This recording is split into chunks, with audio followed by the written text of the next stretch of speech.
અવસર આપ્યો છે આવ્યો એટલે હું કહું અને તારકાઓનો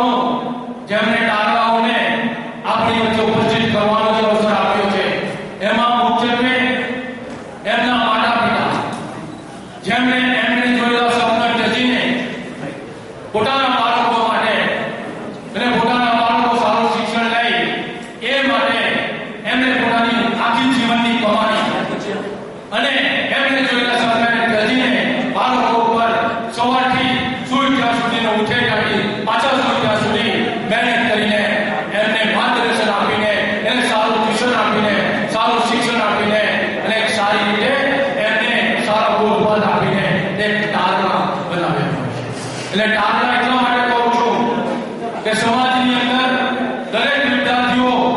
માર્કો મેળવી પાસ થાય છે પણ જે અહીં જે ભરતભાઈ પ્રમુખ છે એમને આ વખતે પહેલ કરી છે કે 10 અને 12 ની અંદર 70% માર્ક મળે તેમને પહેલા સન્માનિત કરવામાં આવતા હતા પણ જ્યારે 90% થી ઉપર હોય એમને સન્માન કરવાની વાત એમણે કરી છે એમને હું બિરદાવું છું એટલા માટે કે આપણે જોયું છે કે 70% કે 75% માર્ક મળ્યા હોય બાળકોને તે છતાં પણ શાળા કે કોલેજની અંદર પ્રવેશ અને એડમિશન મળતા નથી ત્યારે ખરેખર જો આપણે ભણતરને આપણે કરી લેવું હોય અને ખરેખર તાલના આપી અને આપણા વાલીઓનું નામ આપણે રોશન કરવું હોય તો 90% ની ઉપર માર્ક લાવો કોઈ કોલેજની કે શાળાની તાકાત નથી કે તમે કંઈ એડમિશન ના આપો એટલા માટે એડમિશનની વાત કરું છું અસંખ્ય વાલીઓ અને અસંખ્ય બાળકો અમારી પાસે એડમિશન માંગવા માટે આવે છે તેને એમ કહે છે કે મારા વિદ્યાર્થીના 70% છે ભાઈ એડમિશન અપાવો પણ પરિસ્થિતિ હવે આખા દેશની અને ગુજરાતની ઓનલાઈન સિસ્ટમ છે અને ઓનલાઈન સિસ્ટમની અંદર મેરિટ પર દાખલ કરેલી હોય ત્યારે સ્વાભાવિકપણે 70% માર્ક્સ વાળો કે 65% માર્ક્સ વાળો વિદ્યાર્થી રહી જાય છે એટલા માટે હું હજુ પણ વિદ્યાર્થીઓને આ કોળી સમાજના મંચ ઉપર કહેવા માંગુ છું કે તમે વધુમાં વધુ મહેનત કરી 85 થી 90% માર્ક લાવો જેથી કરીને તમારા વાલીઓએ કામ તેમ ભટકવું ન પડે અને તમને સરળતાથી એડમિશન મળે શિક્ષણ એ દરેક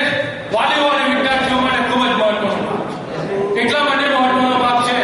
કે આપણે શિક્ષણ લઈશું સારા માર્ક્સ લાવીશું ડિગ્રી મેળવશું તો આવનાર સમયની અંદર આપણે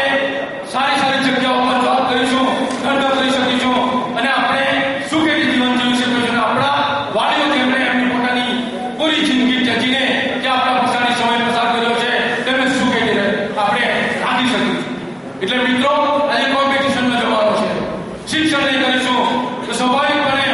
આપણે કોઈક ને કોઈક રીતે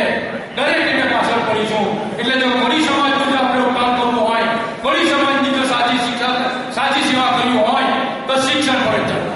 અને જીદારે કોળી સમાજનો દરેક બાળક એન્જિનિયર ડિગ્રી મેળવશે તો ગ્રેજ્યુએશન પૂરું કરશે અને સારા માર્ક્સો લખશે ત્યારે કોળી સમાજ આગળ જશે આ મોટા અમારા જેવા રાજકારણીઓ મોટા મોટા ભાષણો કરશે એનાથી સમાજ આગળ નથી જવાનો પણ સમાજ ક્યારે જ આગળ જશે જ્યારે સમાજના એક વિદ્યાર્થીઓ ગ્રેજ્યુએશન પૂરું કરશે અને સમાજમાં અનેક જગ્યાઓ ઉપર આખા દુનિયાની અંદર અમેરિકા હોય આફ્રિકા હોય કે લંડન હોય દરેક જગ્યાઓ ઉપર ગુજરાતના કોળી પટેલો હોય એવી મહેનતની ઈચ્છા અને જે દિવસે આ પરિસ્થિતિનું નિર્માણ થશે મિત્રો સમાજની અંદર કોઈ પણ કાર્ય નહીં સમાજ એટલો કાર્ય વધશે અને આપણી અંદર એક ભાવના છે અવારનવાર મેં અગાઉ પણ કહી ચૂક્યો છું જે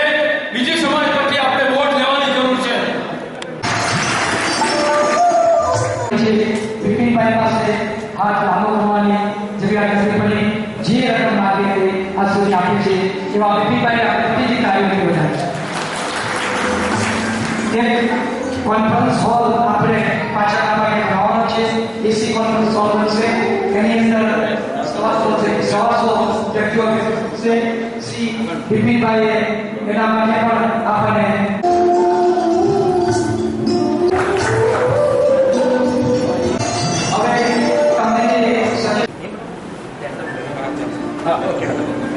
વેબસાઇટ ઓન થાય છે તારીખ